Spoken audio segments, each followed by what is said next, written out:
I never expected to want this card, but now I have it. I've heard conflicting opinions on the gold and on its recent changes, and maybe that's why you're here. Maybe that's why you came to this video, basically just to hear me rant, or head straight to my comment sections and write your opinion. Or maybe you're just one of my supporters and you want to hear my perspective.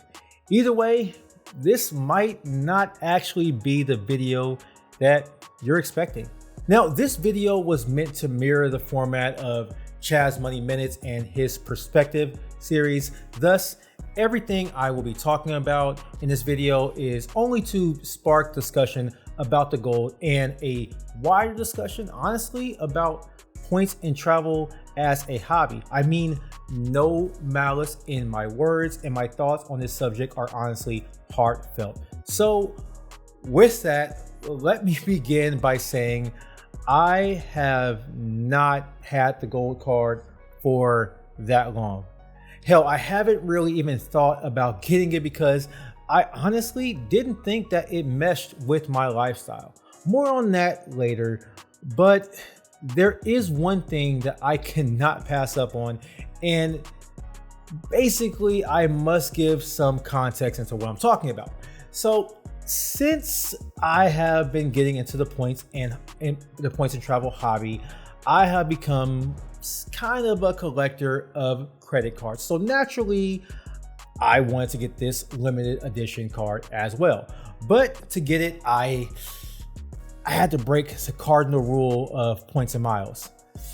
I forwent the welcome bonus just to take an upgrade offer on the gold. Okay, now hear me out. This was an upgrade offer to upgrade my beloved Amex green card to the gold for 30,000 membership rewards points for $1,000 in spend. And I did have 6 months to do this. And now this is nowhere near the 100K offer or even the 60K offer that were floating around. But when I look at it, I got 30 points per dollar spent while knowingly rejecting the introductory once in a lifetime welcome bonus. Shocking, I know. One of the main rules of the points and miles community is that you always get the welcome bonus. And I'm sure just by that statement alone, I probably lost many of y'all out there. And I am honestly aware of this. Though, regrettably, I must say that during the making of this video, there was a 90K upgrade offer that was being announced from the green to the gold. And hearing that, honestly, I ran to my Amex chat box, figuratively ran to my Amex chat box to see if there was an upgrade, basically honoring the upgrade to the 90K. But alas, yeah, I could not. Still, as a silver lining, this does show that the idea of a once in a lifetime offer is, not something to be scared of. And to be fair, I did try to go for the gold outright, but I did not get it. But I really wanted to get the limited edition version and honestly to try those new credits to see if they might actually fit my new situation. And furthermore, well, apparently I can't talk about this card or recommend this card without actually having it in my possession, which is asinine, but I'll get more on that later in the video. Over my short 2-year stint in this hobby, I've basically come to realize that the term "your mileage may vary" truly means do whatever the hell you want. It's your points, it's your money, use it when you need it. Everything else is basically merely a suggestion by people like myself and others like me in this 16:9 box that we have here on YouTube. But still, as I ordered my white gold card and pressed that confirm button, a feeling came over me. One that honestly I've been analyzing ever since. And it's a feeling of shame. How might others view me? How can I get in front of this camera and make a video about a card that honestly I got a lousy bonus on? And in this process, and basically the time surrounding it, I start to think about why I had these feelings to begin with. And I had to turn to my computer and I looked at YouTube and I saw the post on Reddit and basically people breaking down the card, those who liked it, those who didn't. And I started to wonder about all of the discourse. Has it always been this way? Maybe. Okay, so please forgive me for being melodramatic, but as I reflect on my perspectives, this is a question that I had to ask. Why is there such infighting about this card? Why must I feel shame about not getting 100K points or even 60K? I had the same feeling when I was booking a flight to Asia for my honeymoon.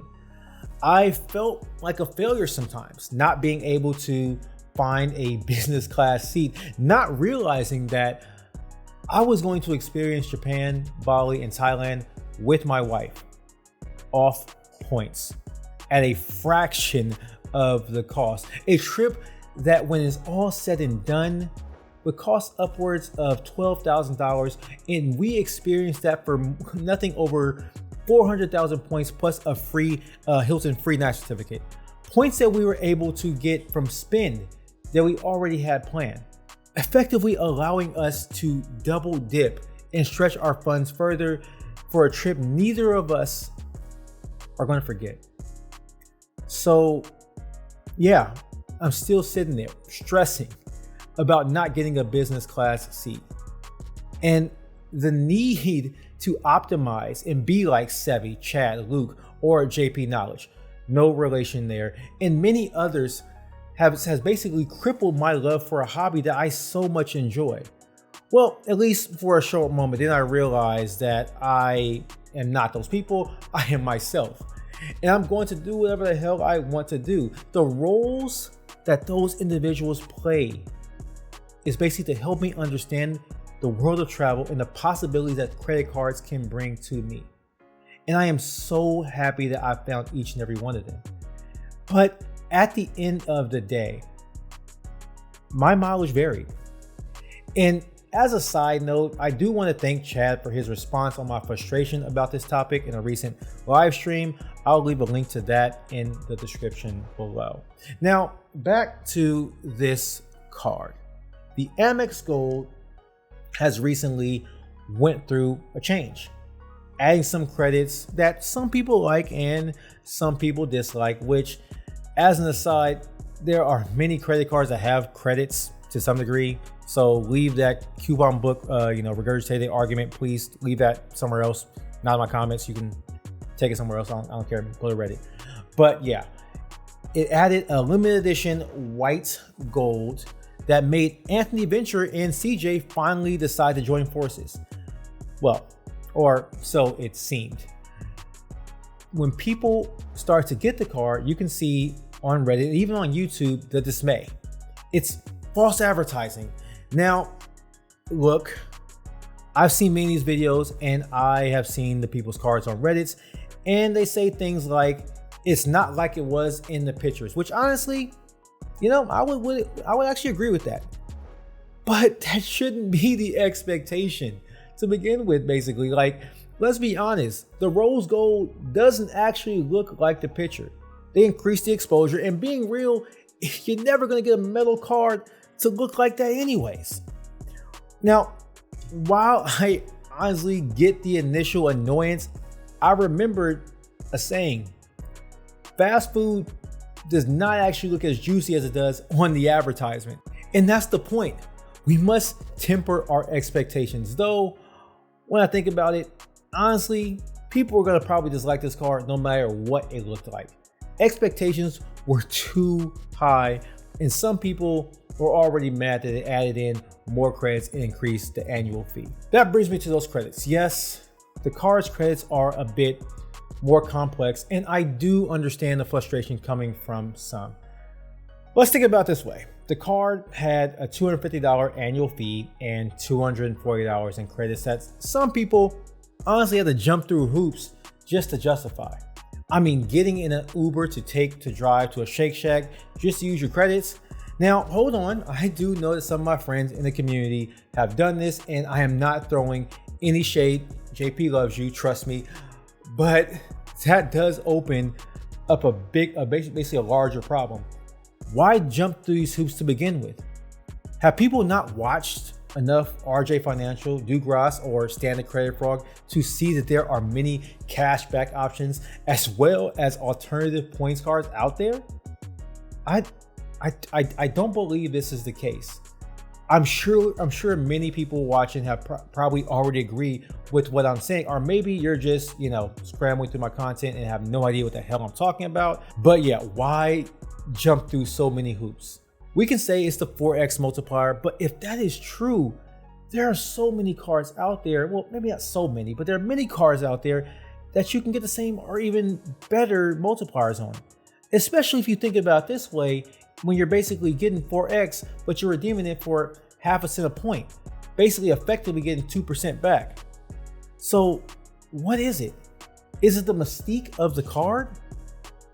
If that's the case, let us remember it's a credit card, a tool, or a charge card, whatever you want to call it. It's basically a tool that we use to improve our lifestyle. But to many, this tool is a status symbol. And now that status symbol has gotten a bit more expensive. And, let me get off my soapbox for a second and call out some of the real concerns of this card. Because if I am being honest, there are some real concerns that people have. And the first is that it seems like Amex is actually moving in a certain direction. Intentionally or unintentionally, it is alienating many of its customers, especially with that Dunkin' Donuts credit. Now, being from California and living in New York City now, I did not know that America actually ran on Dunkin', because I actually never saw one growing up on the West Coast, and there are barely any of them there now. And I do sincerely feel for my Amex Gold holders that live in Washington State, as Starbucks is a powerhouse that only allows them to get the slimmest amount of positive value from their credits. Just about 340 if you factor in the Resi credit. But I understand that for some, this may be devalued. So yeah, I get it. I do understand where some of the hate is coming from. But to that hate, I'm honestly gonna say, remember, Amex is not your friend. And now they have helped you save some money. You can save between $250 to $325 on annual fees, allowing you to go for a cashback card or a better grocery or restaurant card that has similar multipliers, thus reducing basically the number of Amex holders. Hey, it might even hurt their bottom line, causing them to make some changes. But with that said, I still think that the card is honestly pretty good, especially if you can use the multipliers, actually get value, actually previously got value out of the credits, and can make use of that Resi credit. It brings me to the Resi credit. Yes, this credit shows that you cannot make people happy. Now, I've heard both sides, people who are happy about the Resi credit, but also people who are saying there's no Resi near them, and now they have to go out of their way just to make use of it. And at first, I was honestly on board with what people were saying, and I thought this plight was, pretty sad. But when I watched a video from a channel called The Reward Master, and it was basically talking about why the Amex refresh got better for some people, I was honestly pretty intrigued. Here is a man who proclaimed to live in rural America and got more value out of this card. And what is even more interesting was his perspective. Basically, he's saying that the card has semi-annual credits that are not monthly. So if you're traveling at least twice a year, you can make use of those credits, because let's be honest, most people want to travel to places like New York City or London, which would 9 times out of 10 have a Resi restaurant that you would want to go to, that you want to take your family out to, right? So there we have it. People try to say that the gold card can be used for travel, though let's be real, it's still a foodie card, but the MR points can be used for things like travel and experiences. So it would be reason that a person who is holding the gold card would be traveling sometime in the near future. And though I get it, I found that the Resi card annoyance at the end of the day is pretty much a moot point. Let's be real. But yeah, let's get back to why I got this card in the first place. Now, I got this card for a couple of reasons. One, like I said before, I am a collector, though this card might not actually be limited edition forever because so was the Rose Gold, but still, it was a collector's item. Second, because while I didn't get the highest welcome offer at the time, 30K points for 1K spin isn't bad, at least in my book. And many people have found that Amex cards don't always have that lifetime language like with that 90K upgrade. So who knows? I might get lucky and get a higher sign-up bonus one day in the future. And finally, basically because if I didn't have it, I couldn't talk about it. And that brings me to my YouTube perspective on this topic. Now, I originally started this channel over a year and a half ago because I saw a picture of the Amex business green card seemingly changing to look more different on its website. And basically, long story short, nothing happened and I was completely wrong in my assumption about this card. But I made the video because I want to share my excitement about this card with the community that I have been watching for a year prior. I had no real, idea of what I was talking about at all, but I was excited to share in the discourse, to add my opinion to the fray, even though I did not own the card myself. And that brings me up to a recent video that I saw on YouTube. And I won't mention the YouTuber's name, mainly because he seems like a cool dude. He talks the talk, he walks the walk. But basically, I did not want to start any type of YouTube drama because the issue I had was not with the person themselves. Rather, I had a problem with the opinion that they were making. And anyways, it is his belief that if you are going to share your opinion about our perspective about particular cards, you should own the best cards, basically talking about the Amex Gold in particular. Otherwise, you shouldn't be given recommendation advice, at least here on YouTube. Now, while I can see where he is coming from when it comes to people who have never owned a card, though I personally think that they can share their feelings on it, especially if they own cards in the past, but that's neither here nor there. My main issue is that he talked about people who cancel the card and how they should not be able to talk about cards or recommend cards because they don't have, and again, this is his words, not mine, one of the best cards in the game. Now, I find this annoying because you shouldn't have to own a card forever to be able to talk about it or recommend it to others, especially if said card does not currently fit your lifestyle. And if he wants to do that, by all means, bro, honestly, do what you want to do. I am here for it and I champion your ability to do that. But in my opinion is more important than everyone else's. Do your research on my opinion being more important than yours. It makes more sense to focus on why you have the card rather than slighting others just to gain brownie points from a community that does not actually know how difficult it is to put themselves in front of this camera and open yourself up to ridicule from the wider public. Plus, come on now. We talking about credit cards. This ain't medical advice. It ain't that deep. Yes, some people do read off websites word for word, and fine, if the viewer wants that, who are we to tell them that it's not something they should be looking at? And what I have learned on my short time on YouTube is that everyone has a champion in this community. I originally started to list off all of these channels, but it started to get a little bit out of hand. But just know that there's somebody out there for everybody.